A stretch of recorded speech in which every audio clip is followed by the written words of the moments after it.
share my screen. All right, first things first, new faces. I think of the 4 other people here, I recognize pretty much all these faces, so we're golden. Let's check out some of the outstanding RFCs. 2 of these are blocked and 2 of these are drafts. So let's get into the open RFCs. First off, we have this add RFC for secure runtime environments. Dan, it looks like that you've gone back and forth with Sam about this a little bit. Do you care to maybe give us a quick TLDR on what this is? Yeah, I'm just trying to remember which of the 2 this one was.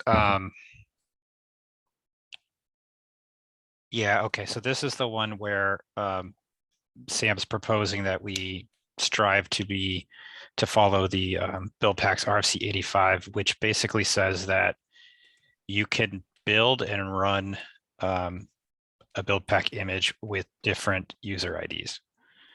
So, let's say like right now when you build an image, you build it with the CNB user, and typically it runs as the CNB user. But this is basically suggesting that as a best practice, we build as one user, possibly CNB, and then recommend users run as a separate user, app or something, whatever. And ultimately what you call the users doesn't matter. It's just the IDs have to be different.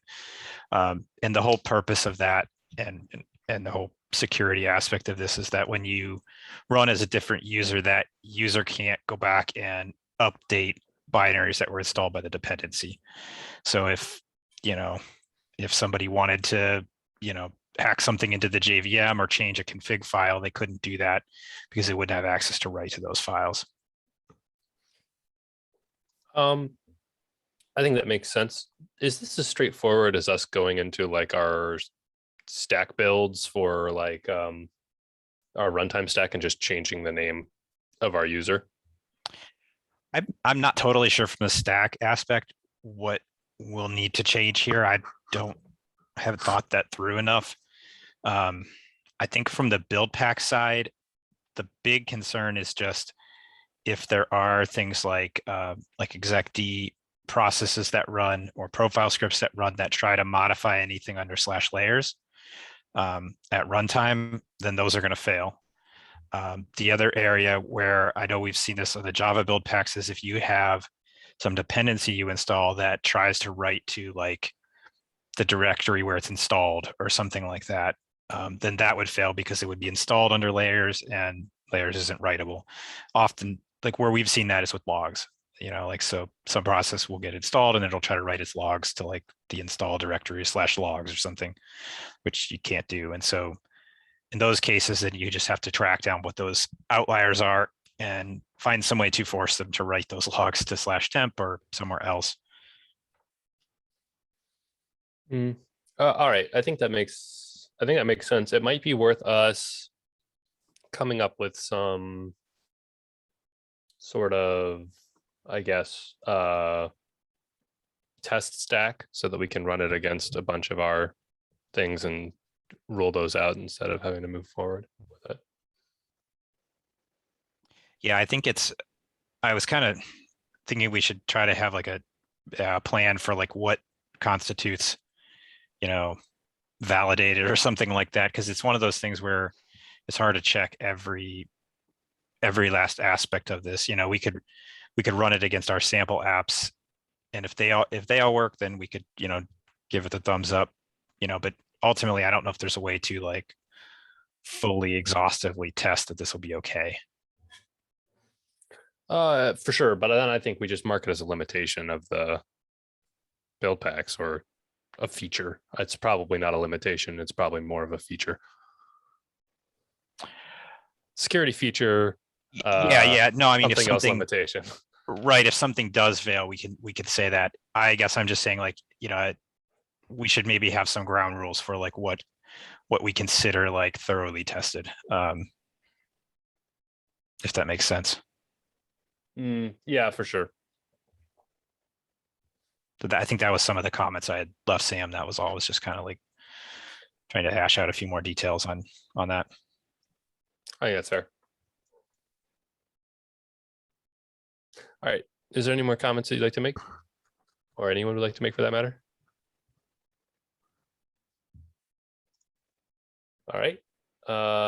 Next up, we have another RFC from Sam, which is an RFC to remove shell-specific interfaces.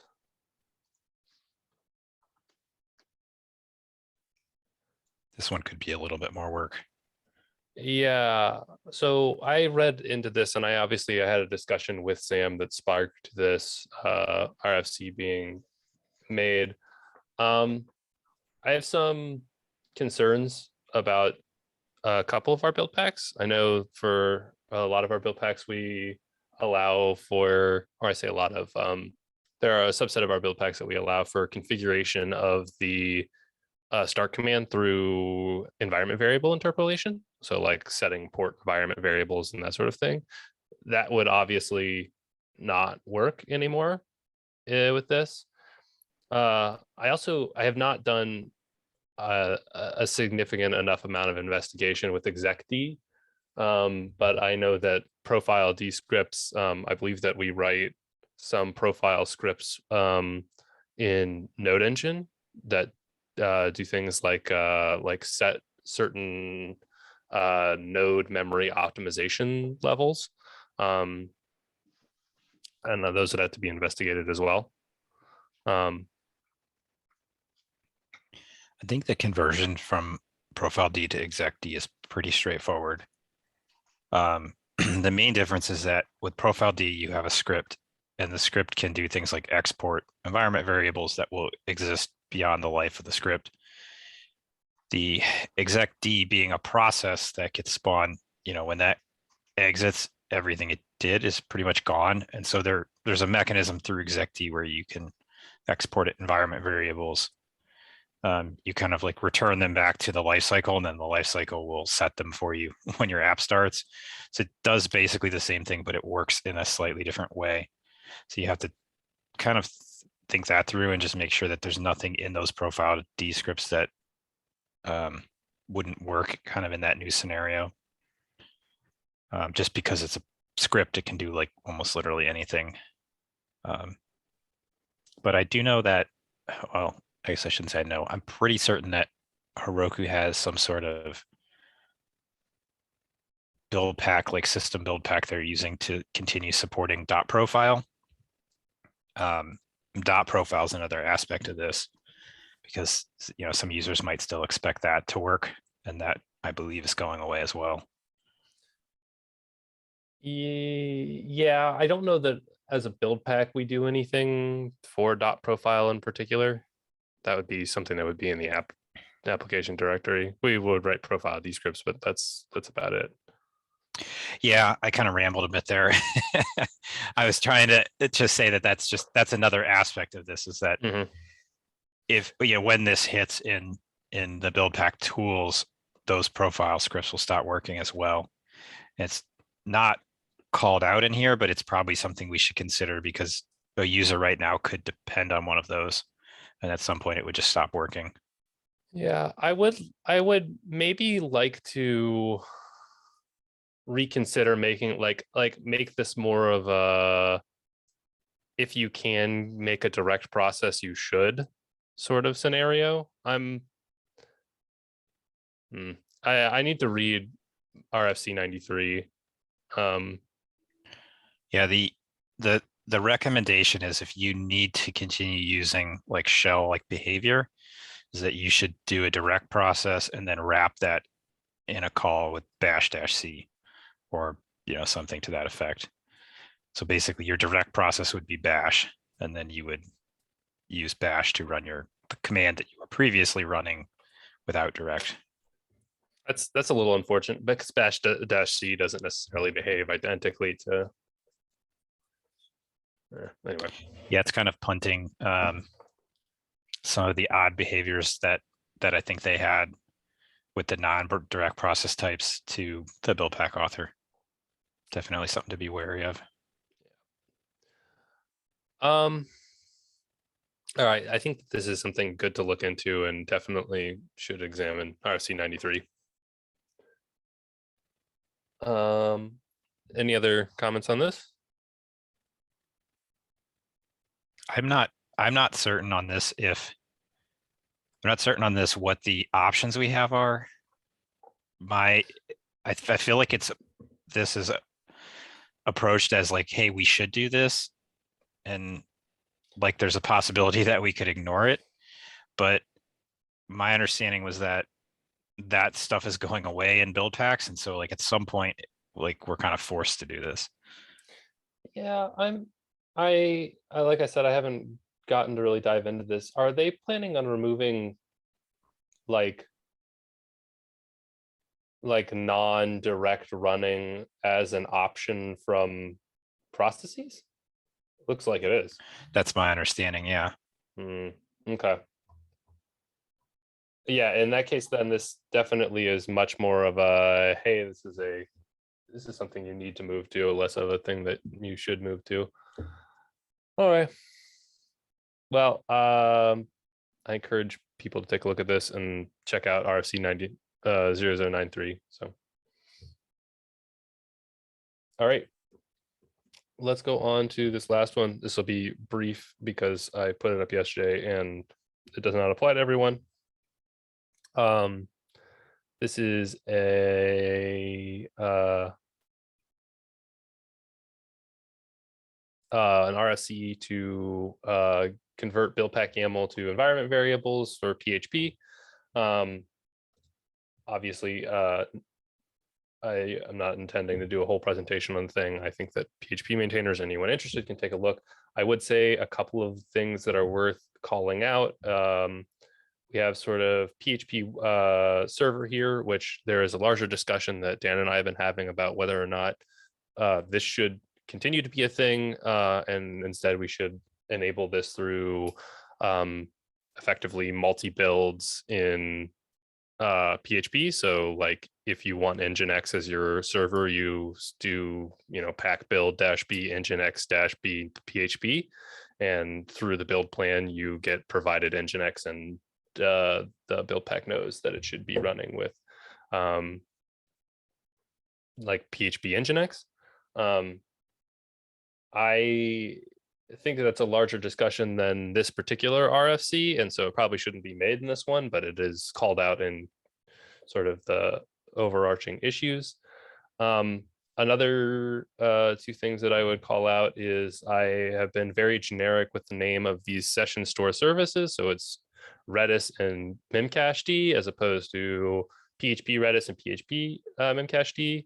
I have it called out again in the questions below. I kept these relatively generic in case we wanted to add something like Redis or Memcached to other build packs and create build packs for those. That way we wouldn't need to assign new environment variables, but maybe that's a bad idea.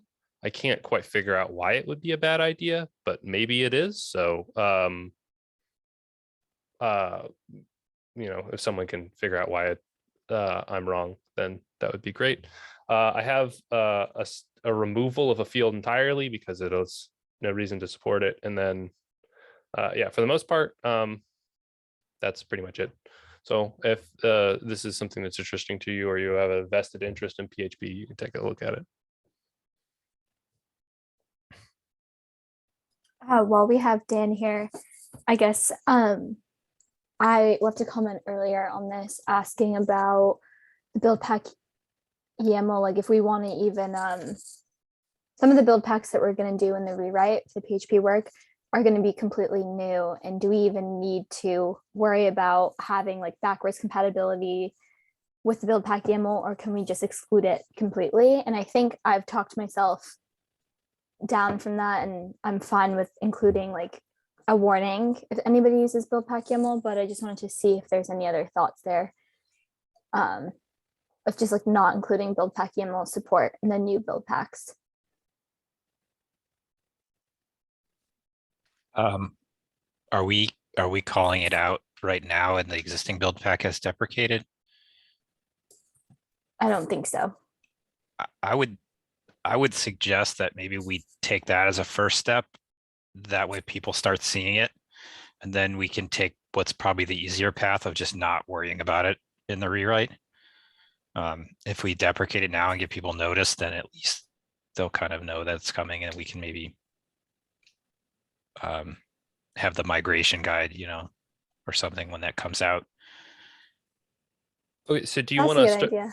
do you want to, so instead of necessarily going and backporting environment variables right now, which is what we've done for a couple of our build packs where we've done this conversion, what you're saying is we could just go in and post a deprecation warning and say, hey, at the end of this, or once this gets merged in, at the end of this is what this is going to look like. And then in the rewrite, when we if we do we'll do like a major bump as part of the rewrite and remove build pack YAML and then inline replace it with environment variables. Is that what you're thinking? Yeah, basically, I think that if we announce it now as deprecated, then it's okay to remove it kind of in the next, release. Probably major because it is going to break stuff. But we've at least given some advance warning to that effect. What message you output, I think just depends. But yeah, you could say something like, we're moving to environment variables in the future, or something like that. I think then in that case,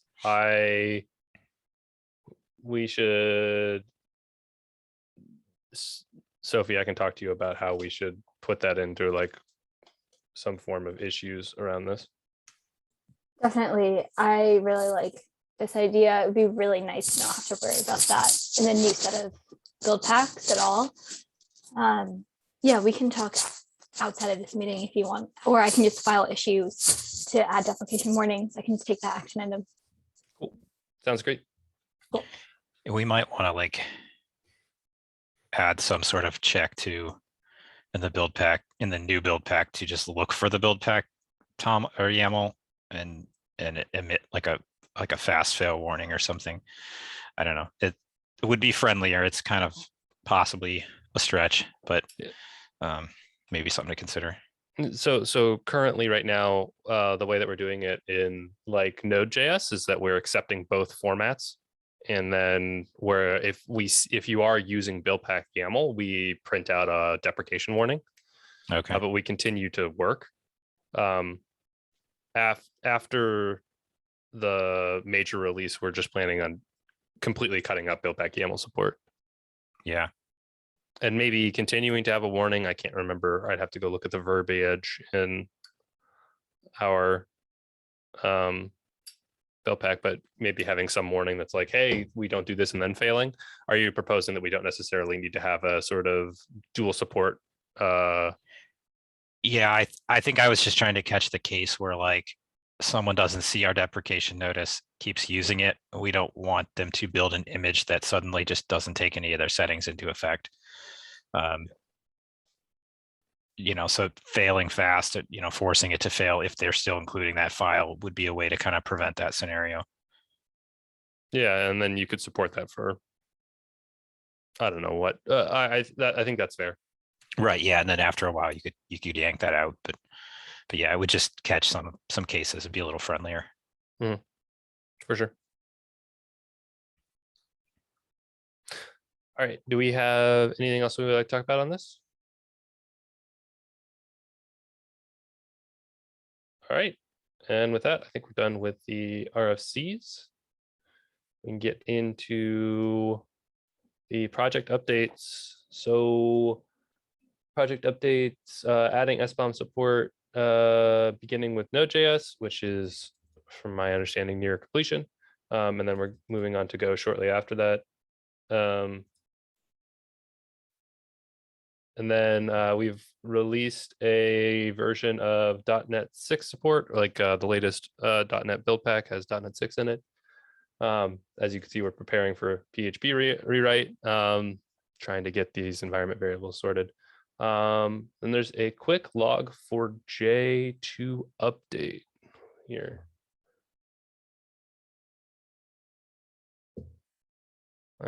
I did not put this up, so I don't have any context on this, other than log for J2 bad.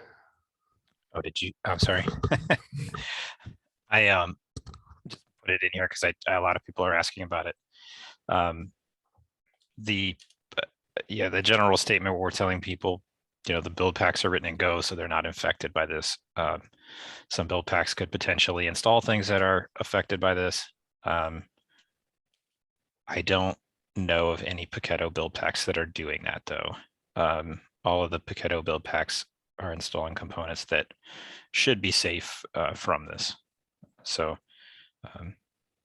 I know some people had asked. I think there were some things around insinuating build packs might be impacted, but the Paketo cloud native build packs should not be, as far as I know.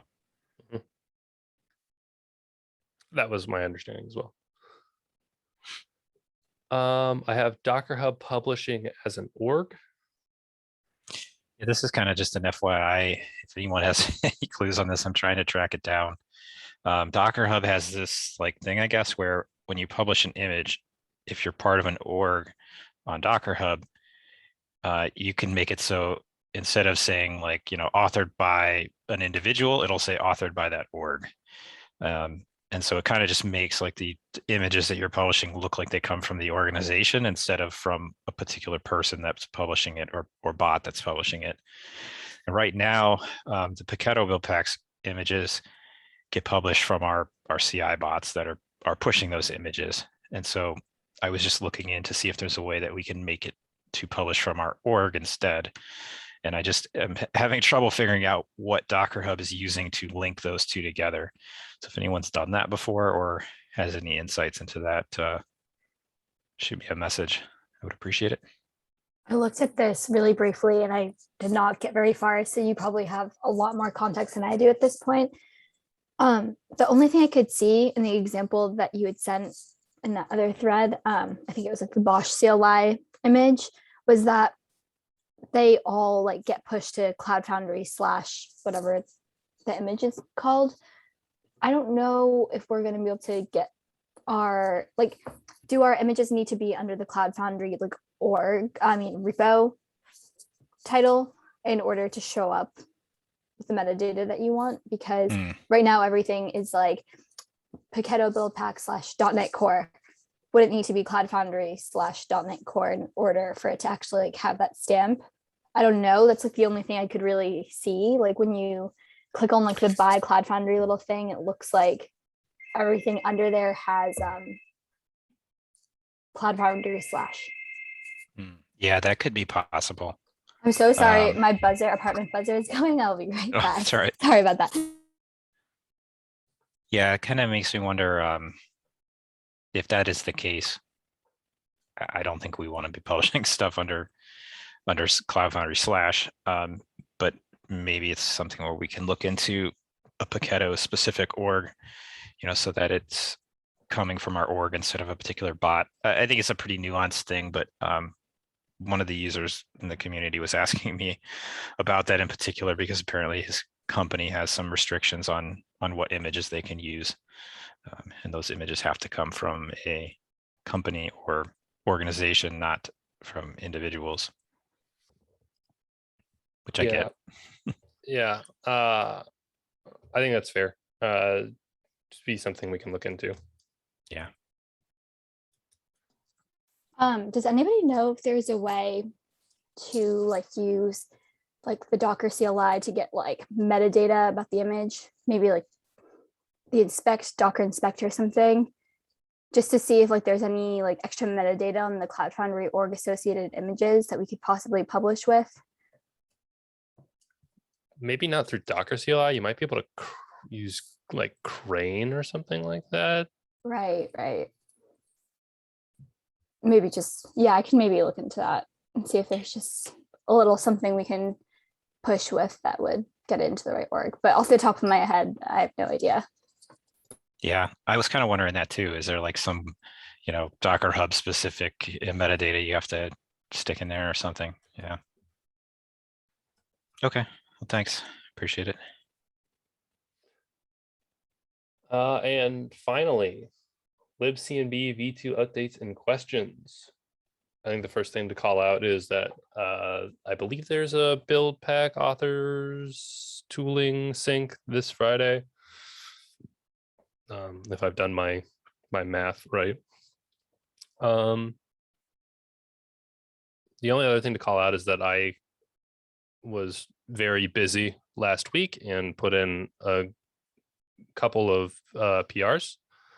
For the most part, it's nothing too dramatic. It was, changing some stuff here and there. I think Dan, you and I are currently in a bit of a discussion around one of the PRs that I opened. I haven't had a bunch of time to go back and respond, so I'll hopefully get to that.